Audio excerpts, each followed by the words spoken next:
Here is question 2b, part 3.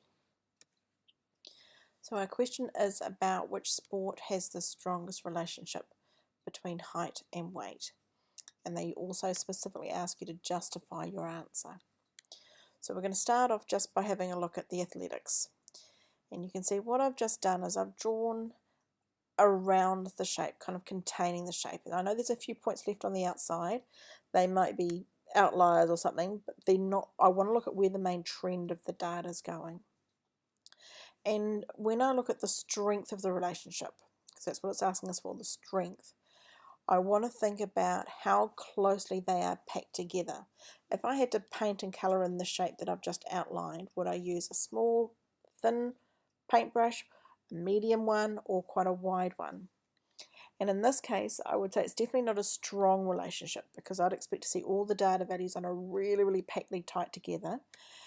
I would say for our athletics competitors in the 2012 Olympics that there is a moderate relationship between the height and the weight of these competitors. I need to justify this now, so I'm going to say it's because we've got a moderate amount of scatter around that line of best fit. So if we added our line of best fit in the middle, there's a moderate amount of scatter. It's above and below that, there's a fair amount. Now there's one other interesting feature that I want to draw your attention to. And I've just drawn an arrow going across the bottom, and what I want us to do is to think about as the height is increasing, what is happening to the amount of scatter, the width of the scatter. So I've just got some little arrows going here. So down on the left hand side, that arrow was reasonably narrow. Let's draw another arrow. This one is a bit wider now. Let's draw another one. Can you see this pattern?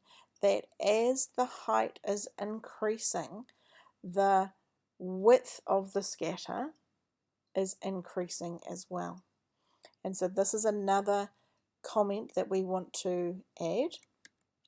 So as the heights of these athletic competitors increase, the width of the scatter, or the range of the weights, if you prefer it that way, is also increasing. Okay, so that's looking at the athletics. Now let's go and have a look at our swimmers. So here's our graph of our swimmers, height and weight, same thing, axis again. I'm going to first of all draw around the main pattern so you get an idea of where is our trend pattern. And I'm going to think about how wide is that. And so I'm going to suggest that for our swimming competitors, that is quite a reasonably strong relationship between the height and the weight. Not very, very strong, but strong. And that would be because the data are packed quite closely together. Okay, they're contained quite closely. If we also do the same thing of looking at what happens as the height increases, what happens to the width of the scatter, you'll notice that these arrows that I'm drawing are all pretty similar in size. So there's nothing unusual going on with the width of the scatter there.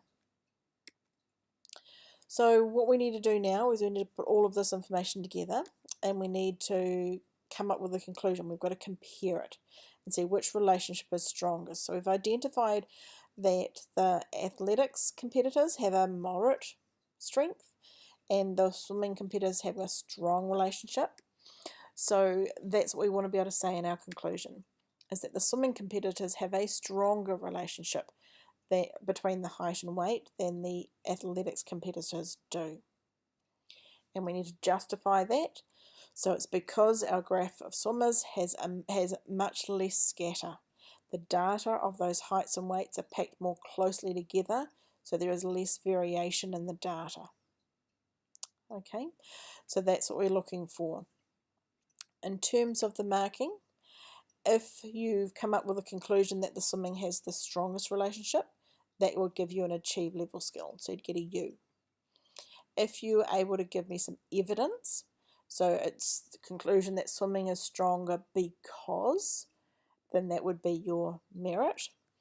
And if you give me two pieces of evidence, so you need to tell me about the strength of the athletics, the strength of the swimming, tell me which one is a stronger relationship, and you've noticed that increase in scatter, that's your excellent thinking, and that would get you a T.